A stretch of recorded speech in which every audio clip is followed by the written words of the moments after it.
ప్రియులారా, మన ప్రభు అయిన యేసుక్రీస్తు నామంలో మీకు శుభోదయం. ప్రతిదినం ప్రభుతో అనుదిన ఆత్మీయ ఆహారం, మార్చి 28 శనివారం. నేటి మన ధ్యాన లేఖనం 38వ కీర్తన. జ్ఞాపకార్థమైనది దావీదు కీర్తన. యెహోవా, కోపోద్రేకము చేత నన్ను గద్దింపకము, నీ ఉగ్రత చేత నన్ను శిక్షింపకము. నీ బాణములు నాలో గట్టిగా నాటియున్నవి, నీ చెయ్యి నా మీద భారముగానున్నది. నీ కోపాగ్ని వలన ఆరోగ్యము నా శరీరమును విడిచిపోయెను. నా పాపమును బట్టి నా ఎముకలలో స్వస్థత లేదు. నా దోషములు నా తల మీదుగా పొర్లిపోయినవి. నేను మోయలేని బరువు వలె అవి నా మీద మోపబడి ఉన్నవి. నా మూర్ఖత వలన కలిగిన నా గాయములు దుర్వాసన గలవై స్రవించుచున్నవి. నేను శ్రమచేత మిక్కిలి కృంగియున్నాను. దినమెల్లా దుఃఖాక్రాంతుడనై సంచరించుచున్నాను. నా నడుము తాపముతో నిండియున్నది, నా శరీరములో ఆరోగ్యము లేదు. నేను సొమ్మసిల్లి బహుగా నలిగియున్నాను. నా మనోవేదనను బట్టి కేకలు వేయుచున్నాను. ప్రభువా, నా అభిలాష అంతయు నీకే కనబడుచున్నది. నా నిట్టూర్పులు నీకు దాచబడి ఉండలేదు. నా గుండె కొట్టుకొనుచున్నది, నా బలము నన్ను విడిచిపోయెను. నా కనుదృష్టియు తప్పిపోయెను. నా స్నేహితులను, నా చెలికాండ్రును నా తెగులు చూచి ఎడముగా నిలుచుచున్నారు. నా బంధువులు దూరముగా నిలుచుచున్నారు. నా ప్రాణము తీయజూచువారు ఉరులు ఒడ్డుచున్నారు. నాకు కీడు చేయ జూచువారు హానికరమైన మాటలు పలుకుచు దినమెల్లా కపటోపాయములు పన్నుచున్నారు. చెవిటివాడనైనట్టు నేను వినకయున్నాను, మగవాడనైనట్టు నోరు తెరచుట మానితిని. నేను వినలేని వాడనైతిని, ఎదురుమాట పలుకలేని వాడనైతిని. యెహోవా, నీ కొరకే నేను కనిపెట్టుకొని ఉన్నాను. నా కాలు జారిన ఎడల వారు నా మీద అతిశయపడుదురని నేను అనుకొనుచున్నాను. ప్రభువా, నా దేవా, నీవే ఉత్తరమిచ్చదవు. నన్ను బట్టి వారు సంతోషించకపోవుదురుగాక.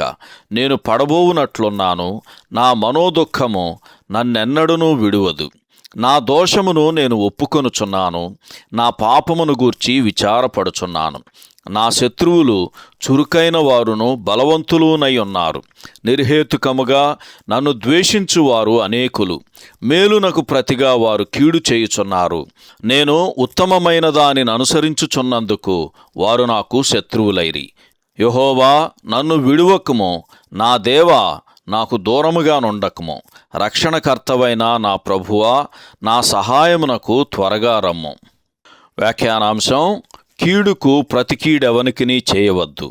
వ్యాఖ్యానాంశం: కీడుకు ప్రతి కీడెవనికిని చేయవద్దు.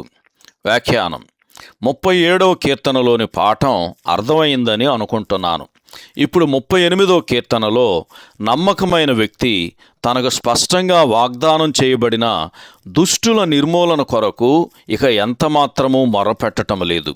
కీడు చేయు వారి గురించి వ్యసనపడే బదులు అతడు తన సొంత పాపం గురించిన ఆలోచన కలిగి ఉన్నాడని 38వ కీర్తన 3, 4, 5 వచనాల్లో మనం చదువుతాం. అదే సమయంలో అతడు తనను గద్దించి శిక్షించే దేవుని చేతిలో తాను ఉన్నానని గ్రహించుచున్నాడు. అంతేగాక అతడు దేవుని యందే నిరీక్షణ కలిగి ఉన్నాడు అని 15వ వచనంలో మనకు అర్థమవుతుంది. తనను హింసించే వారికి తనకు తానుగా సమాధానం చెప్పడం కానీ వారి మీద ప్రతీకారం తీర్చుకోవడం కూడా అతని పని కాదు. ప్రభువా, నా దేవా, నీవే ఉత్తరమిచ్చెదవు అని 15వ వచనంలో అతడు పలుకుచున్నాడు. ఈ విషయంలో క్రొత్త నిబంధన బోధను గుర్తు చేసుకుందాం. రోమీయులకు రాసిన పత్రిక 12వ అధ్యాయము 17, 19 వచనాల్లో కీడుకు ప్రతి కీడెవనికిని చేయవద్దు. ప్రియులారా, మీకు మీరే పగ తీర్చుకొనక దేవుని ఉగ్రతకు చోటీయుడి. పగ తీర్చుట నా పని, నేనే ప్రతిఫలమునిత్తును అని ప్రభువు చెప్పుచున్నాడు. మనకు జరిగిన కీడు విషయంలో మనము ఇవ్వదగిన ఒకే ఒక్క సమాధానం ఏమిటంటే మేలు చెయ్యటమే.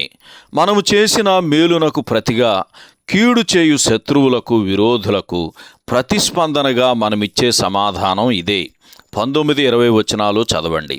అంతేగాక ఆశ్చర్యపరిచే వారి ఉద్దేశాలు మన కోసం ఆవిష్కరించబడినవి. ఎట్లనగా, నేను ఉత్తమమైన దానిని అనుసరించుచున్నందుకు వారు నాకు శత్రువులైరి. వారు అసూయ, వక్రబుద్ధి, తమ సొంత దుర్మార్గానికి వ్యతిరేకమైన దానిని అణిచివేయాలని కోరుకుంటాయి. అలాంటి భయానక ఆలోచనలు పరిశుద్ధుడు, నీతిమంతుడైన మన ప్రభువును చంపటానికి మనుషులను ప్రేరేపించాయి. ఈ సందర్భంలో యోహాను సువార్త 10వ అధ్యాయం 32వ వచనం, యోహాను మొదటి పత్రిక 3వ అధ్యాయం 12వ వచనం కూడా చదవండి. సహోదరుడు జాన్ కోక్లన్ శుభములతో వందనాలు. ఈ సందేశాలకు సంబంధించి కానీ, బైబిల్కు సంబంధించి కానీ మీకేమైనా ప్రశ్నలు ఉంటే ఈ క్రింది నంబరుకు వాట్సాప్ ద్వారా పంపించండి. మీ ఆత్మీయ క్షేమాభివృద్ధి కోసం అనుభవజ్ఞుల ద్వారా జవాబులు అందించబడతాయి.